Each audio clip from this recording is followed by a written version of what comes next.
Hello बच्चों, JEE 2023 में जनवरी attempt में एक क्वेश्चन आया था मैट्रिक्स का, जिसको अगर हम प्रोसीजरल मेथड से करें तो काफ़ी ज़्यादा कैलकुलेशन होगी।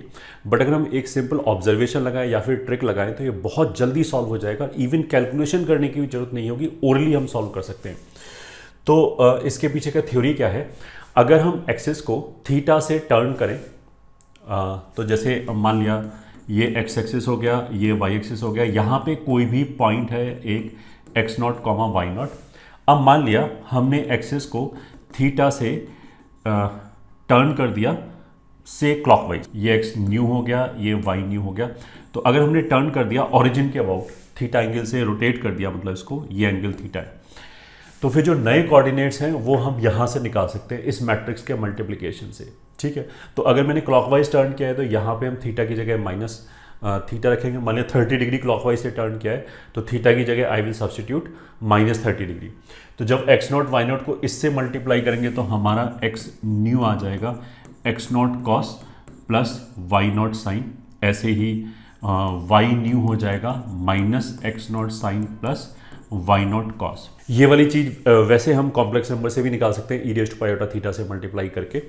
ये कॉन्सेप्ट है, ठीक है। तो ये वाला जो मैट्रिक्स है that is basically a rotation matrix, और अगर हम एक्सिस को थीटा से टर्न करें तो इस मैट्रिक्स को इस एक्स नॉट और वाई नॉट वाली मैट्रिक्स से मल्टीप्लाई करने पे नए कोऑर्डिनेट्स आ जाएंगे।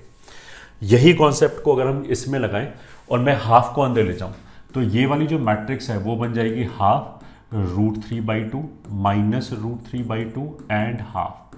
तो अगर तुम यहां पे ऑब्जर्व करोगे तो कॉस थीटा हाफ कहाँ पे होगा एंड साइन थीटा √3/2 कहाँ पे होगा, जब हमारा थीटा 60 डिग्री हो जाए। उसका मतलब क्या है कि अगर मैंने ए से किसी भी एक्स नॉट वाई नॉट वाली मैट्रिक्स को मल्टीप्लाई किया तो ये उसको रोटेट कर देगा 60 डिग्री। ये ठीक है। अब तुम इसको ऐसे सोचो कि अगर 60 60 60 करके मैंने मान लिया 2 पाई से रोटेट कर दिया, दैट मीन्स पहले एक बार ए से मल्टीप्लाई किया 60 डिग्री रोटेट हो गया, फिर एक बार और ए से मल्टीप्लाई किया तो फिर 60 डिग्री और रोटेट हो जाएगा। तो अगर मैं 6 बार रोटेट कर दूं, 6 बार ए से मल्टीप्लाई कर दूं तो उससे क्या होगा कि 360 रोटेट हो जाएगा। तो 360 रोटेट होने से क्या होगा कि जहां पे एक्सिस पहले थी वहीं पे वापस आ जाएगा। तो उसका मतलब ये है कि एक्स नॉट और वाई नॉट में कोई चेंज ही नहीं होगा। दैट वुड मीन कि a⁻6 आई के बराबर होना चाहिए, क्योंकि अगर मैंने मान लिया इस मैट्रिक्स से एक बार मल्टीप्लाई किया तो नए कोऑर्डिनेट आ जाएंगे 60 डिग्री से रोटेट होके, फिर दूसरी बार मल्टीप्लाई किया तो 60 डिग्री से और रोटेट हो जाएगा, तीसरी बार, फोर्थ बार, फिफ्थ बार, सिक्स्थ बार रोटेट करेंगे तो वापस वही कोऑर्डिनेट आ जाएंगे जहां से हमने शुरू किया था। मतलब ये भी एक्स नॉट वाई नॉट हो जाएगा। तो अगर ये एक्स नॉट वाई नॉट है तो ये फिर आई होना है, तो आई से मल्टीप्लाई करके वापस आ जाएगा।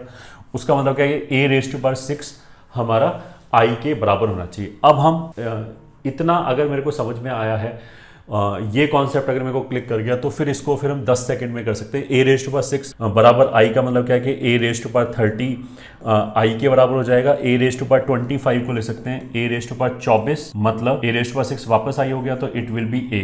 तो जो पहला ऑप्शन है वो इसमें एक चीज तो आई लिखा हुआ है, दूसरा a लिखा हुआ है, तो this will not be equal. 30 और 25 एक a लिखा हुआ है, एक i लिखा हुआ है, this will not be equal.